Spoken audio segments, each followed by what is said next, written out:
Good morning, afternoon. Uh, Quick update. Uh, so it is Sunday, May. What is it? Sorry, I can't see. Sunday, May 10th. It's Mother's Day. Um, and a lot to cover from the standpoint of what's going to be happening. And I just wanted to bring everybody up to speed because I might not be able to post here for the next little bit and as I get ready for surgery. So, a couple things. First of all, BGS, Big Goofy Smile. We talked about it last time. What this is, just a opportunity to find ways to smile, just small things, random things over the past week that just kind of where you're sitting back and you're like, oh, that's pretty good, right? Where it's where just helps you be present and helps you just recognize kind of life, right? And just the small things in life where, and so big goofy smile, my big goofy smile this week is carrot cake. Yeah, carrot cake. So I don't know anybody who doesn't love carrot cake. If there is, I think everybody loves carrot cake. And my family, I don't know whose recipe it is, but we have this carrot cake recipe, and that's the carrot cake that I know. And it's been a minute since I've had carrot cake. Except for this week, again, just going to docs and pre-op stuff and getting ready. And one day, Bella, my daughter Isabella, and I think it was her, I don't know if Eliza, but I think, I got a text and it was a thing of carrot cake. And I was like coming home from work and I was like, oh, that looks so good. And not only did it look good, it was really good. So we had hamburgers that night too. So I had hamburgers and carrot cake. And so it wasn't filet, it wasn't lobster, it was hamburgers and carrot cake. And my big goofy smile was like the best, right? So that was my big goofy smile this week, was just being able to have. Now, I will say that honorable mention goes to Maxwell, because I think in less than 8 hours, he ate most of the carrot cake. So I did get a piece. I think everybody got a piece. I think Maxwell got most of the pieces. So so I think he's got the carrot cake gene. I don't know if that's anyways, carrot cake, big goofy smile. Before I hop into so I got to do my education, right? So I think last time we talked about the black, right? The black flag, the black ribbon.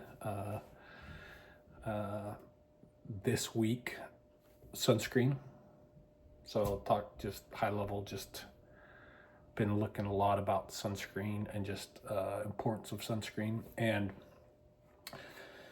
I think we all recognize, people growing up in the 60s, 70s, 80s, I think society we get better as the new generations come. I mean, I think about some of the stuff that I did when I was a kid. I'm like, we wouldn't, that's child abuse now, right? And I think even before that, like when my mom and dad were doing, my dad tells a story where my grandmother dropped her and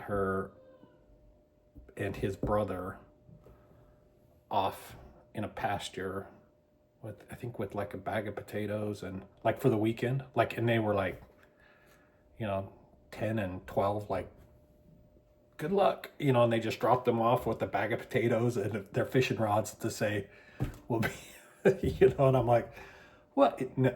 So we've come a long ways, right? But so when we talk about sunscreen, I think everybody recognizes uh, the importance of sunscreen, and I will say that I do know that there's some controversies, or there's some skepticism around cancer and sunscreen and so forth. Here's what I'll tell you. I just I'm looking at science tells us that wearing sunscreen is important. So that's my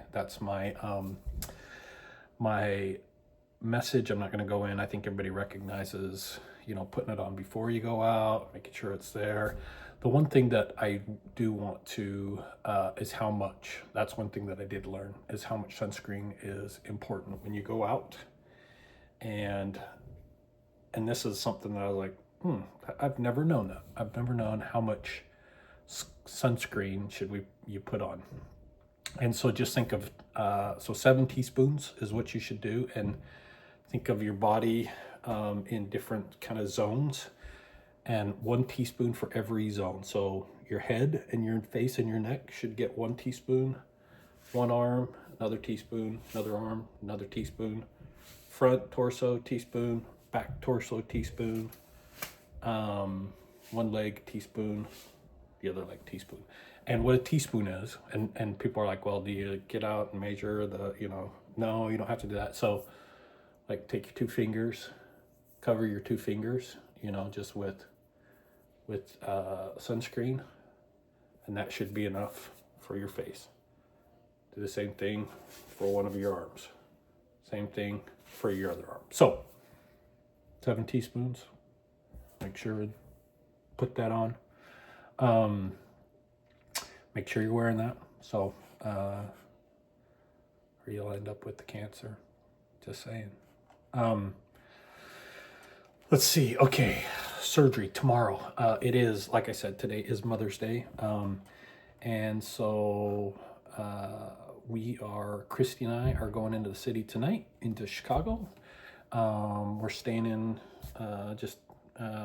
got so many damn Hilton points. It's like, let's probably die anyway, so let's just use them up while we can, right? So we're gonna go down and spend the night down in Chicago, so we can get up, so we don't have to get up super early. We'll be downtown. We can just go right into Hyde Park, where surgery takes place. So I go into the nuclear medicine place like at 8 in the morning. They shoot my head full of the radioactive stuff, right? And then that kind of filters down, and then I have to run over to the OR and then get ready, prepped in the OR. I got to be over there by 9, and then by 10, I go into the operating room, and then they were telling me that it's kind of like this little Geiger counter that they kind of. So I think from what I understand is they do the lymph nodes first. They kind of go through and they track the lymph nodes first because they don't want to disturb. I don't know, but I think that's the process. Is they do the lymph nodes first. They do the lymph nodes, and then they take the tumor out. Then they try to cover up what they've done, and the good news is I've seen kind of the after pictures, like, a month after and a few months after, and plastic surgery looks good. The bad news is that I've seen the before pictures, like right out of surgery, and it's like, whew, it's pretty rough. So, so I'll definitely take pictures. I don't know, like, if they'll be rated PG, PG-13, R, right? I don't know, but we'll definitely take pictures of what that looks like. But that's the plan. And then tomorrow, in surgery for they set up to could take up to 4 hours. 2 o'clock then. we find out what that looks like, whether I stay in for another day or, whether I stay the night, whether I come home. I don't know, but at that point, I'm just kind of, I'm I'm probably not going to care what happens when I come out of surgery. So that's the plan. So tomorrow, be out of surgery by 2, and then we'll know kind of what that looks like. And then a week or two after that is when we kind of start getting that's when the biopsies start coming in, and that's when we start they test the lymph nodes to see if, to get the final state. Well, I don't know if it's the final staging, but that's where that will help them stage more, based on, what the next steps are. So so that's kind of a quick update. The one thing that I would say is, again, not pretending. I recognize what's going on tomorrow. They're taking out a tumor. But again, I remain optimistic. I remain that kind of still hanging on what Dr. O'Donoghue said, is that the prognosis is good. And as everybody can imagine, I still continue to go down the rabbit hole of, Reddit and, different cancer, and like, what does that look like, and who and how and this and that. And so, but I continue to keep coming back to to what Dr. O'Donoghue said, and is that the prognosis is good. So still am hopeful of what that looks like. So that's it. Last thing before I take off, just quick, Mother's Day. So the good news is that hopefully I can kind of keep it together. I think I've told you a little bit that, super emotional. Some days are high, some days are low, and not even days. It's like literally hours. And this morning, I was texting my mom, and I was just, and just let my mom know how much I love her. And so I think I got most of my good cry out of me. So I don't think that's going to happen. So that's the good news. But I do just want to, and I'm sure everybody listening here knows my mom and knows, the type of person she is. And I just want to tell her that I love her. I just want to say thank you for creating the enchanted life, for me and for my siblings. And I think as parents, we always step back and we say, my mom's always told me, hey, look, I'm doing I've done the best I can, right? I think she once said on her gravestone, just, and I think we all do that as parents. And we all recognize that there's probably things that we wish we would have done better, but at the time, it's the best we could, right? And so I want my mom to know that I don't think I could truly have wanted anything differently, and I don't think I would want anything different. And so I just want to tell her how much I love her. The other person who's probably as equally impactful in my life is the mother to my kids, Christy. I just want to tell her thank you for being the mom and the other mom in my life, and especially to the mom to my kids. I think both you and my mom are cut from the same cloth, and I know that anybody who knows my mom would say that's probably the highest compliment. And I truly believe that you two are both cut from the same cloth, very compassionate and very loving. And I just want to say Thank you. I know that you have created the enchanted life for our kids, and I know that there's always this. Well, you're part of it, and this and that. I had the easy part. I've always had the easy part, and so I just want to tell my wife how much I love her, and thank you for being that rock and being that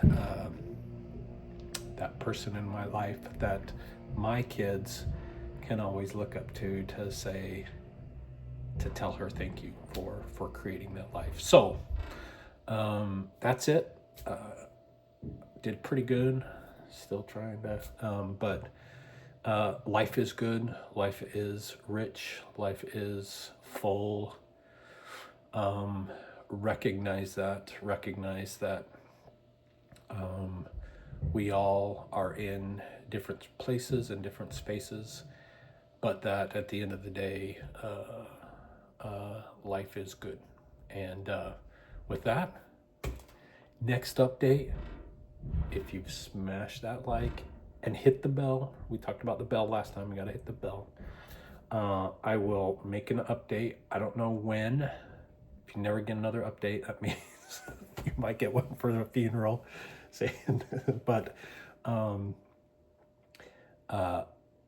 as soon as I hear, or as soon as we get to a place, and hopefully my hair, I've purposefully not cut my hair over the past couple weeks because I know that tomorrow I'm probably gonna have, one side's gonna be bald, and I didn't want to waste $40 on a haircut. That's gonna be, it's gonna go back, and they're gonna have to do something anyway. So I don't know. I might do the old Walter White Breaking Bad and just go bald, and start wearing a black hat with black sunglasses. But next update, I will be post surgery, and then fill you in on what that looks like. So thank you for listening, and I love you all. Appreciate it. Bye.